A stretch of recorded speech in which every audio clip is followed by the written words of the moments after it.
ഞാനപ്പോൾ മനസ്സിലാക്കിയ ഒരു കാര്യം എന്താണെന്നറിയോ?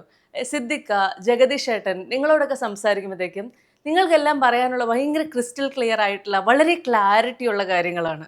നിങ്ങളുടെ കഥകൾ പറയുന്നത്. നമ്മളിപ്പോൾ പൊതുവേ ഇങ്ങനെ ഇന്റർവ്യൂ ഒക്കെ എടുക്കുമ്പോൾ എല്ലാവരും എന്തെങ്കിലും ചളി അടിക്കുക, എന്തെങ്കിലും തമാശ പറയുക, ഇങ്ങനെ ഇന്റർവ്യൂ കൊണ്ടുപോകുമ്പോൾ നിങ്ങളുടെ എന്നൊക്കെ പറഞ്ഞു കഴിഞ്ഞാൽ വളരെ സ്പഷ്ടവും കൃത്യവുമായ ഉത്തരങ്ങൾ, കീറി മറിച്ച ഉത്തരങ്ങൾ.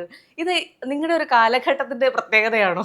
എനിക്ക് അങ്ങനെ തോന്നിയിട്ടില്ല. അത് ആ, നമ്മുടെ ഒരു ക്ലാരിറ്റി ഓഫ് തോട്ട്സ് ആണ് ഇതിൻ്റെ ആ, പ്രധാനം. നമ്മൾ ഒറ്റയ്ക്ക് ഇരിക്കുമ്പോൾ നമ്മൾ ആലോചിക്കുന്നത്, അതിപ്പോൾ ഞാൻ മാത്രമല്ല, വീണയൊക്കെ അങ്ങനെയാണ്. നമ്മൾ സംസാരിക്കുന്നത്, നമ്മളൊരു കാര്യത്തെപ്പറ്റി അഭിപ്രായം പറയുന്നതൊക്കെ ഉം, നമ്മളല്ലാത്ത സമയത്ത് നമ്മൾ ആലോചിക്കുന്ന ചില കാര്യങ്ങളാണ്. അപ്പോൾ അതിനകത്ത് നമുക്കൊരു ക്ലാരിറ്റി ഉണ്ടെങ്കിൽ ഉം. നമ്മൾ പറയുന്ന കാര്യങ്ങൾക്കും ഒരു ക്ലാരിറ്റി ഉണ്ടാവും.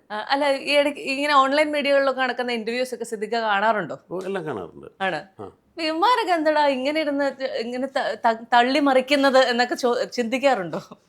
അങ്ങനെയല്ല ചിന്തിക്കുക. ഇപ്പോൾ കുട്ടികൾ അങ്ങനെയാണ് സംസാരിക്കുന്നത്. ആ, ഇപ്പോഴത്തെ ജനറേഷനിലെ ആളുകൾ സംസാരിക്കുന്നത് അങ്ങനെയാണ്. അപ്പോൾ അതുകൊണ്ട് അവരും അങ്ങനെ സംസാരിക്കുന്നതേ തോന്നാറുള്ളൂ.